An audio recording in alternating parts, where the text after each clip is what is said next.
നിന്റെ ആ ഏട്ടത്തിൽ നിന്നുള്ള വിളിയുണ്ടല്ലോ, അത് വേണ്ട കേട്ടോ. അവളെ ലക്ഷ്മി എന്ന് വിളിച്ചാൽ മതി.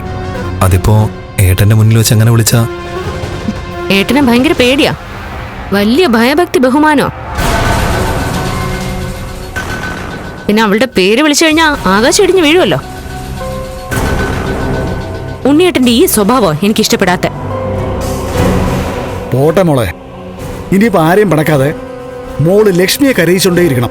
അതിന് ഭഗവാൻ നിനക്ക് തന്ന അവസരം ഇത്. അത് നീ ഭംഗിയായിട്ട് ചെയ്താ ഒരു കാര്യം ഉറപ്പാ,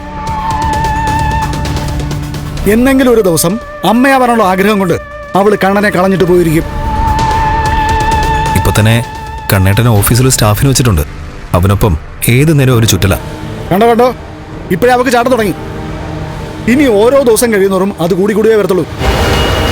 എന്ന് വെച്ചാലേ അവിടെ എന്തെങ്കിലും വഴക്ക് നടക്കുമ്പോഴേ ഉണ്ണി തോറ്റുപോയി, മോള് തോറ്റുപോയി എന്നൊക്കെ പറഞ്ഞേ ഓടി മോള് സ്വന്തം വീട്ടിലേക്കോ മുത്തച്ഛിയുടെ വീട്ടിലേക്കോ വരികയല്ല വേണ്ടേ.